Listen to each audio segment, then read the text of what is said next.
अध्यक्ष की पीठ के ऊपर फाइल फेंक दी थी। किस मुद्दे पे गुस्सा कर? कि बांग्लादेशी घुसपैठियों के मुद्दे के ऊपर सदन में चर्चा करने की अनुमति नहीं दी जा रही थी। ममता जी ने संसद में 22 मिनट के अंदर 14 बार बांग्लादेशी घुसपैठियों का मुद्दा उठाया और आखिर में आक्रोशित होकर पीठ के ऊपर फाइल फेंक दी।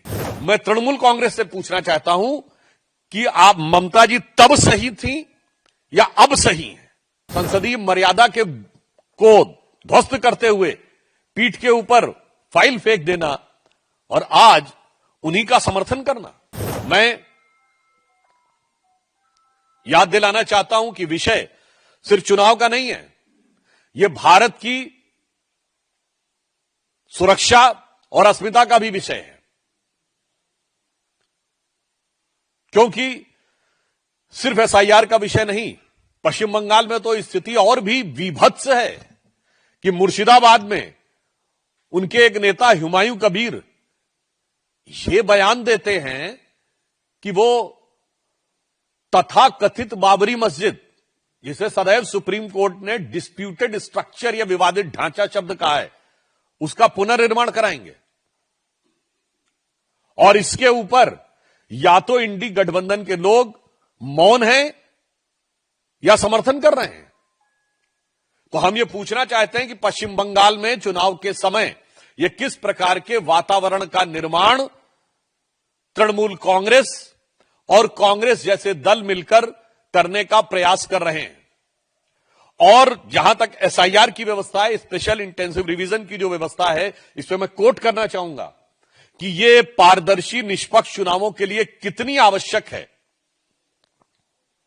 कि बाबा साहब अंबेडकर ने 18 अप्रैल 1950 को संसद में अपने भाषण में स्पष्ट रूप से कहा है कि परंपरा तो यह थी कि हर 6 महीने में मतदाता सूची का संशोधन हो, परंतु व्यवहारिक दृष्टि से इसमें संसाधन और समय बहुत लगने की संभावना रहती है, इसलिए कम से कम साल में एक बार मतदाता सूची का संशोधन होना चाहिए ताकि व्यवस्थित ढंग से पारदर्शी चुनाव हो सके। बाबा साहब Ambedkar in parliament of India on 18 अप्रैल 1950। और ये बताइए, लोग कहते हैं 20 साल बाद भी नहीं होना चाहिए। तो हम पूछना चाहते हैं कि संविधान बनाने वाले हमारे संविधान निर्माताओं ने और ड्राफ्टिंग कमेटी के चेयरमैन बाबा साहब अंबेडकर ने जो विचार व्यक्त किए थे, आप उसके खिलाफ क्यों खड़े हैं? अच्छा चलिए, आपको संविधान निर्माताओं के विचारों की कोई कदर नहीं है, तो ममता बनर्जी जी ने स्वयं 2005 में 4 अगस्त 2005 को भारत की संसद में जो तब तक का सबसे विचित्र उदाहरण था कि पीठ के ऊपर, यानी अध्यक्ष की पीठ के ऊपर फाइल फेंक दी थी। किस मुद्दे पे गुस्सा कर? कि बांग्लादेशी घुसपैठियों के मुद्दे के ऊपर सदन में चर्चा करने की अनुमति नहीं दी जा रही थी। और उस समय की जो मीडिया रिपोर्ट्स अवेलेबल हैं, उसमें ममता जी ने संसद में 22 मिनट के अंदर 14 बार बांग्लादेशी घुसपैठियों का मुद्दा उठाया और आखिर में आक्रोशित होकर पीठ के ऊपर फाइल फेंक दी। मैं तृणमूल कांग्रेस से पूछना चाहता हूं कि आप ममता जी तब सही थी या अब सही हैं?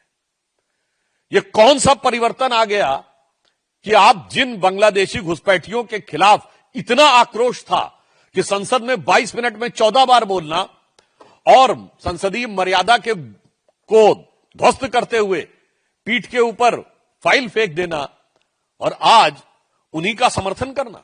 मुझे लगता है कि सिर्फ संविधान निर्माताओं का ही नहीं, उनके स्वयं के जो विचार हैं, जो उनका स्वयं का वो है, वो अपनी बात को निगेट कर रही हैं।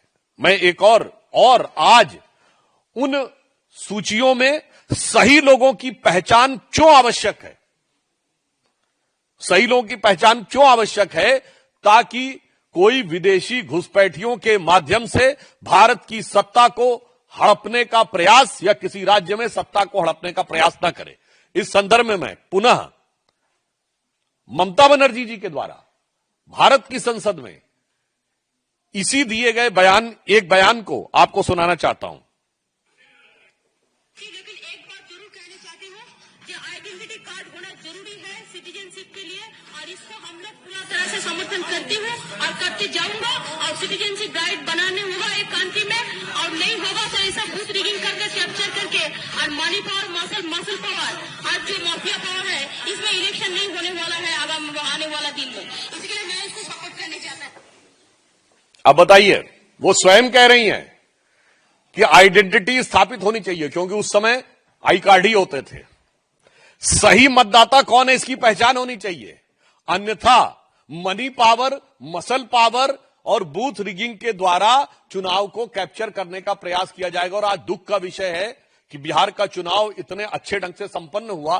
किसी दौर में बिहार के चुनाव में बहुत सारी हिंसा की घटनाएं आती थी, कुछ नहीं हुआ। आज पश्चिम बंगाल के ही चुनाव में सबसे ज्यादा हिंसा की घटनाएं आती हैं।